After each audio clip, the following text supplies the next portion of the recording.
What's up, YouTube? Alright, so this is part 2 of my video where I talk to those who have yet to quit. If you hadn't seen the first video I made just like this, be sure to watch that one.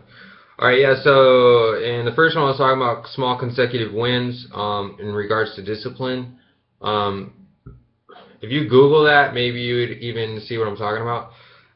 It's really cool, man. Like, real quick, like if you make the goal, I will not smoke weed for the very next hour, and you achieve that goal by your third consecutive win, your third goal that you win. So like, let's say from 12 to 1 you didn't smoke, and that was your goal, and your next goal is I will not smoke from 1 to 2, and my next goal is 1 to 3 or 2 to 3, and 1, 2, 3, all 3 goals, all 3 wins. You build momentum, you increase discipline, and you increase willpower and self-control, and those are great things, and they would be awesome for quitting weed, drugs, anything. And it's just good advice for anybody who wants to be disciplined. Like if you want to, work out, whatever. So, anyway, let me share a couple things with you. Reverse engineering goals. Alright, so I went to this, one time somebody told me the way to achieve a goal is to reverse engineer the goal. And that means to work backwards from that goal. So work backwards from that goal to now. So he told me, see your goal, know what it is, be very specific, by the way, not broad, be specific, and just reverse engineer all the way to now. And you will see the steps. Each step will reveal itself all the way till right now. So you'll know what step you need to take now, and what steps you need to take tomorrow, etc. Or all steps will reveal themselves to you. And you'll see the path to that goal. So that was really good advice, right? For weed, I can tell you, because I'm so familiar with it, reverse engineer. It's not that many goals. It's not that many steps. Step 1 is day 1, and day 1 is like, I would say, like I said, 51%. Day 1 is honestly like 85%. Quitting weed. It's 85% of the work you need to do to quit weed. It really is. Maybe even like 90. It really is.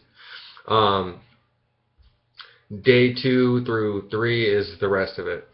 Or if quitting weed is 90%, if day 1 is 90% of the work, then day 2 through 4 is like 8%. So that's 98%. And then I would say day 5 through week 3 is the rest of it. Alright, so here's just some more stuff I want to share with you.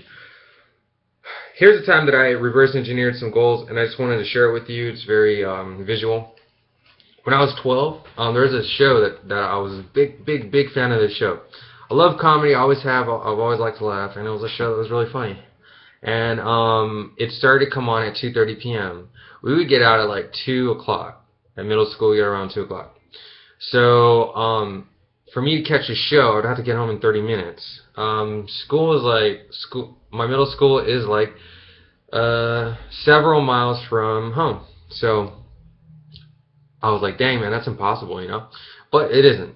So I reverse engineered the goals, but I did it live in real time. But just let me share this with you. It's really cool.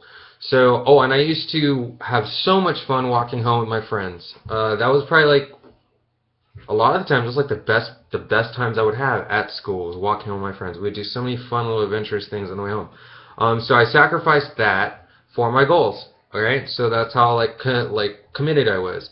So I was like, man, as much fun as I have walking home with my friends, I'm gonna do this, So like I would watch that clock, right when the bell would ring, I'd already be running in the classroom. I'd be running in the classroom towards the door. And I wouldn't walk home with my friends during this period of time. So basically I would run, right?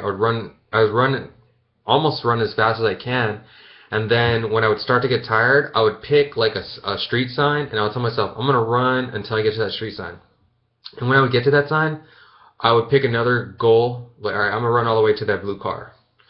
And, I'm sorry, so I'll be walking now. When I get to that street sign, I'll be walking, and I'll pick a car. When I get to that blue car, that parked blue car, I'll start running again. And then when I'm running, I'll be like, all right, when I get to that stop sign, that's when I'll take a break. And I'll just keep doing that, you know. And a lot of times I'll stretch the goal. Like, right, I'm gonna stop running when I get to that parking sign. But when I get to the parking sign, I'll stretch it to the green car. And when I get to the green car, I'll stretch it to, you know, that red car, etc. And it was really fun, and I would always make it home in time. And eventually, I got so good at it, I would make it home with plenty of time. And there was even this one kid that was like, how the heck do you get here so fast? Like, he would be driving home in a car, and he would see me on the way. How the heck? Like, people would be like, people that drove home, they would be like, what the heck? How are you already over here? Like, we just got out 5 minutes ago. You're like 3 miles away or something, you know? I start laughing. Anyway, another thing was, or another a very cool point I want to make to you. When looking at the goal of quitting weed, when looking at being sober for an entire day, it's a very broad goal, and it might make you think to yourself, I'll do it Monday or I'll do it another day, because it's such a big, you can't really, maybe you might not be able to see yourself quitting today.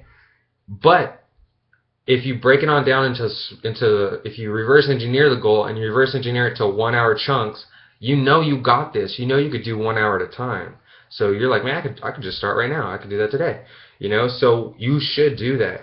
And another thing is, I just want to share with you is, I asked this one kid that was sober for a long time, several years, almost as long as me, and I said, what made you want to be sober? And he said, awesome answer. He was like, life's just too good, man. And that's why he's sober. Like, life's totally worth it. Anyway, shout out to my friend Daniel. I just found out he's like a year sober now. I didn't even know he was, I didn't even know he quit weed, or I didn't know, I kind of forgot about it or something. Anyway, shout out to Daniel. He's like a little bit over a year sober now. And shout out to my good friend who, I'll just not say his name, found out he's been sober for like going on 2 months now. That's awesome. And I think about it all the time. He's a good friend of mine. Alright, you guys, be good. Bye.